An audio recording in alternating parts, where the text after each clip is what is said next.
Who's your emergency contact? Who should we notify in the case of death? Welcome to the USP, where I spent the last 2 decades of my life. I'm in Victorville right now, but I only stayed in Victorville for almost 2 years. I went over there. I left when Lompoc shut down in 2004. It was almost towards the end of the summer of 2004. Then I got caught up in December of 2005. I stayed in the SHU for about 6 months before I got transferred to Beaumont.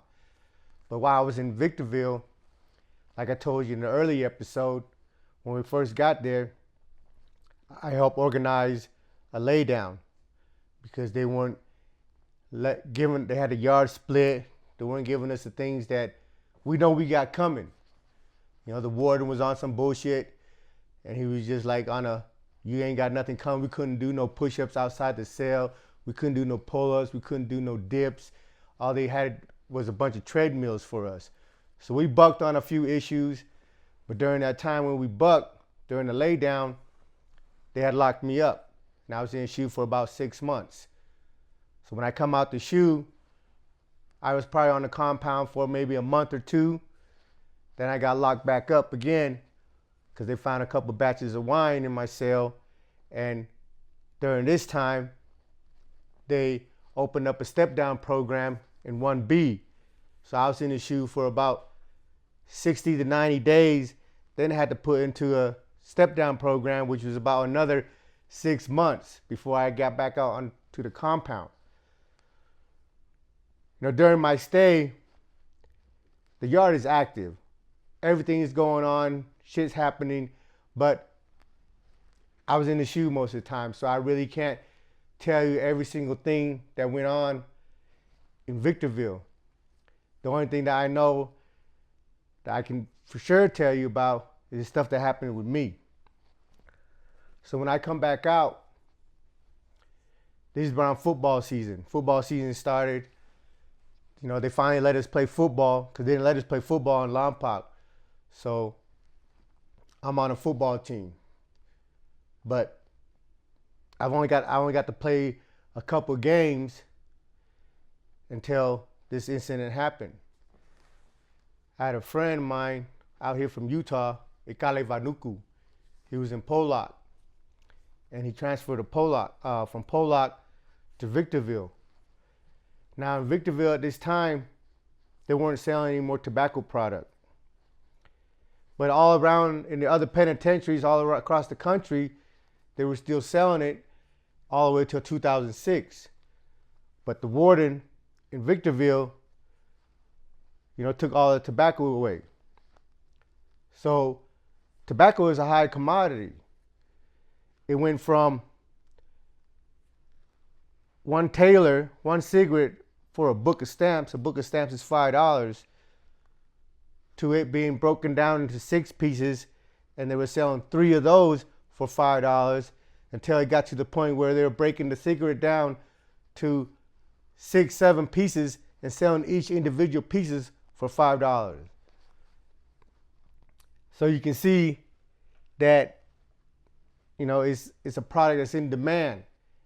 And when people, but if anybody knows that with addictions and whatnot, tobacco addiction is one of the hardest addictions to break. So, like I told you in another episode where the Sereno killed the NLR. I mean, it wasn't over tobacco, it was over disrespect.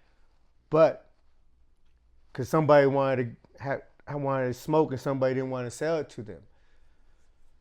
So in my particular incident, the homie come from Pollock. He bring 3 cans of tobacco with him that he smuggled in his property. I live in 2A, so I'm sitting lovely. You know, I'm just doing me. I run a poker table in the unit, and anybody's ever been in Victorville, you know, after 12 o'clock, you don't even want to be outside. It's the desert. It's hot as shit. So I have my routine. I go out, play handball in the morning between 8 to 10, come back in, go to lunch. Then after that, I'm in the block running a poker table. Well, I was comfortable in Victorville. I knew everybody. I knew all the Crips, all the Blood, all the Serenos, everybody in the compound. I knew and functioned with them and dealt with them in one aspect or another. I've always gave the people their respect, and in return, they respected me back. And I'm good friends with a lot of these individuals. So I really didn't have nothing to worry about. So I thought, because everybody in my block knew me, and I developed a bad habit. I'm up, 6 o'clock in the morning, I'm up. But in this particular incident, we've been partying for a few days. We've been up for like 3 or 4 days, kicking it. And so we're like, man, we need to rest.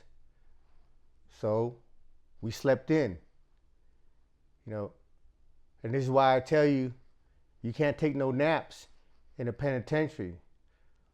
Well, we decided to sleep in this particular morning instead of being up, doing what we're supposed to do. I'm in bed, I'm on the bottom bunk. My homeboy Kale's on the top bunk. My door busts open and a dude walks in my cell. And I'm like, I'm drowsy, so I'm looking, I'm like, what the fuck? And it's one of my homeboy, Yano. He's Guamanian, but he's Palau, from the island of Palau. But, Palau, Saipan, Guam, they all get categorized as Guamanians, whatever. They all speak Chamorro. But, so he opens up the fucking door, and he's got a knife in his hand. And I can see him crawling onto the top bunk, and I jump up. I say, hey, what you doing, homie? He goes, oh, this ain't got nothing to do with you, Mesa. I say, nah, but you in my cell with a knife. It's like, man, this got to do with your homeboy. I mean, I know he's sitting good, and he's got to break bread. I was like, hold up. You're in my cell with a knife. Yeah, but he's got to understand he's got to break bread that we run this yard. I said, who run this yard? When I first came into the system, they had this gang called PF, Pacific Family. And a lot of groups that don't know our structure thought that they were like our big homies. But being Asian Islanders, we don't have no big homies. We're not a gang. If anything, it's out of respect. If we respect the elder or a homie that's been down longer, it's been down a while, and that deserving of respect and deserving of stature, we might nominate him to speak for us. But outside of that, there ain't no gang that run us, and we ourselves are not a gang. But we understand that being an Asian Islander car, you have to have some type of structure. So, and it can't be the same people putting in work. So we kind of have a structure where your number gets called when it's time to deal with this. But when somebody's fucked up, if he's Vietnamese, we go to the Vietnamese and let them have that first opportunity to deal with it. If the dude's Hawaiian, we go to the Hawaiians and let them have the first opportunity to deal with it. So on and so forth. We give each other respect to deal with our own. Now, if we approach a certain group, whether it's Hawaiian, Vietnamese, or other Polys or Chinese, and these dudes don't want to deal with whatever the situation is with their homeboy, then we come and deal with it. But when it gets to that point, then we deal with them all. So, but they got this gang called PF that's been around way before I even entered the system or whatnot. And I don't really know their history, and I'm not here to talk about them. But there was a handful of them on the yard that's bought into this prison gang. So when he tells me, man, this is a PF yard, I'm like, PF yard? Shit, that's the first I ever heard of it, He goes, yeah, but your homeboy got to break bread, man. He got to know, And this dude, y'all know, he's been repping the homie. You know, he put in work, but the work he put in wasn't really for the homie. He gets into a confrontation himself, and he handled his business, and he's got respect in there. And me and him were pretty good friends. You know, we got in an incident in Lompoc where I got hit in the head with a hammer, and he helped me out. And we've been tight. We were sellers in the shoe. We were selling on a compound. So, but no matter what, no matter how close you are, no matter what kind of friends you are, when somebody disrespects you, you can't let it go. You can't let it go for the simple fact that there's no secrets in the penitentiary. If you allow one person to disrespect you, there's going to be a host of them waiting in line to do the same. So everybody that was awake in the unit, sitting on the flats, watching TV, playing cards or whatever, seen this dude come into my cell. So if the perception is that someone can come into my cell and pull a knife on me and demand certain shit and I don't react to it, then I'm just a victim waiting to happen. And at this time, it's only 2005. I still got 20 years to do. You know, I got a 26-year sentence. So regardless of how I feel about the situation, if I want to hurt him or not, my hand's pretty much tied. I don't have that option. You know, I'm not one of them gun-ho dudes that relish in the violence and in the chaos. But I'm the one of them dudes that's always going to make sure that my security comes first. So if I'm ever presented with a choice, either I got to hit you or get hit myself, hell, I'm going to hit you. You know, so I was able to talk him down and let him go about his way. And he left my cell. So when he left my cell, I looked at the homie that was sitting on the bunk. I said, "What's up, homie? What you trying to do?" And the homie's like, "Man, I'm trying to kill him." So this is around December already. So in the wintertime, as you guys know, we're in it now, it gets dark faster. By dinner time, it's dark already. So our plan was, it was on a Monday. And we have the Buddhist meeting, or the Buddhist, where we go to the chapel, and we have like the service, Buddhist service, on Wednesday by the Sweat Lodge, which is a blind spot. So I tell the homie, I say, "Look, let's just wait till Wednesday. We get his bitch ass at the blind spot." Because me, I like to try to get away with things.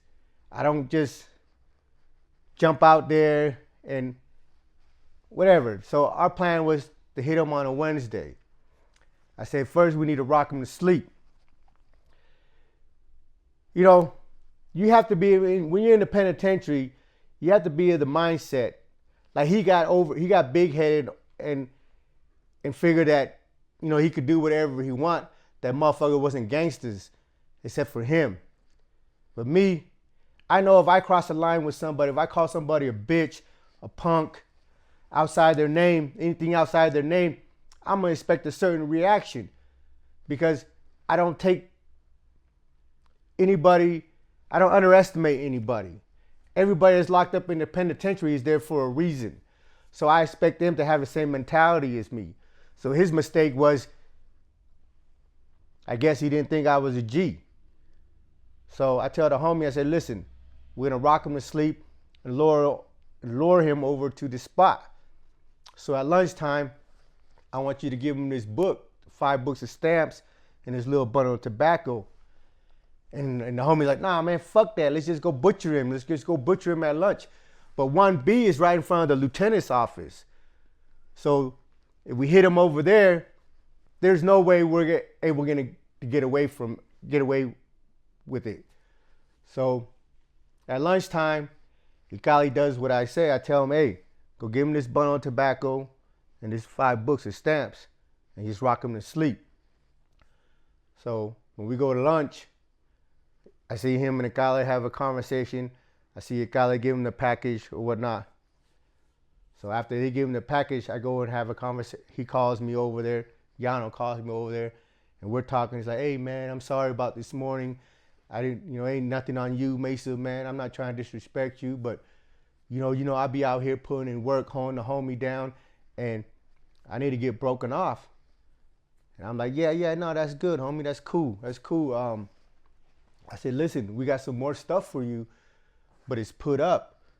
We have to wait till 4 o'clock count so we can dig it out.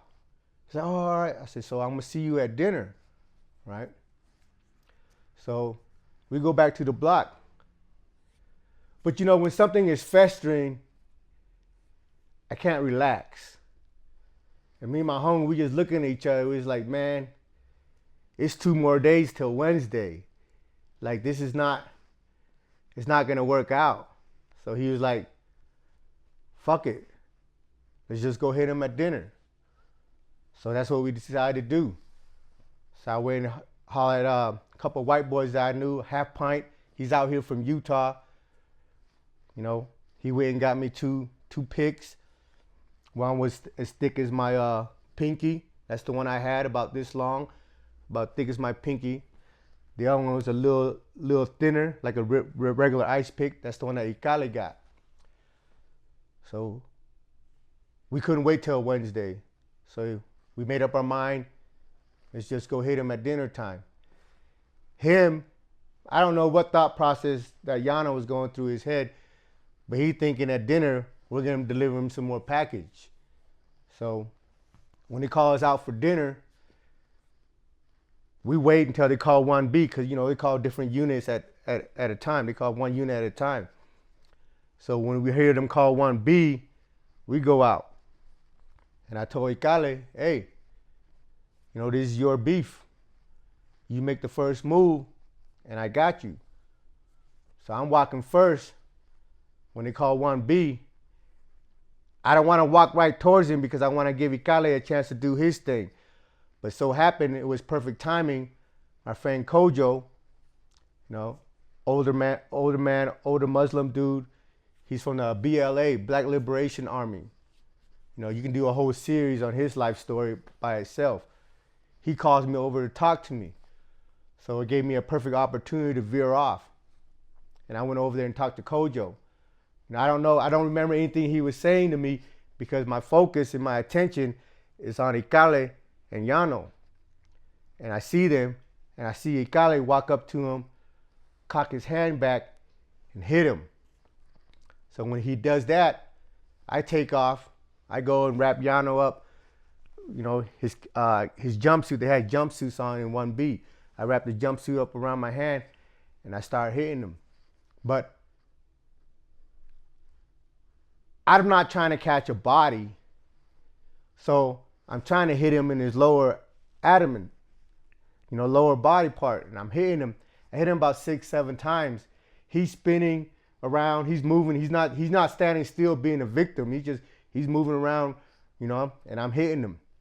And I already know I hit him one time and it was so deep, I jammed my thumb. And I knew, I was like, fuck. So I grab him and I just throw him on the fence. And I try to take off because right now, the yard is just frozen watching us. And the COs has already been notified of the incident. So I'm trying to get away so I can bend the corner to 2B and blend in with the crowd. But as I'm running, I hear footsteps behind me. And so I turn around and Yano is chasing me. So when I turn around, he stops. And he was like, oh, it's like that? It's like that? I'm like, man, what the fuck did you expect? You came up in my cell with a knife, homie.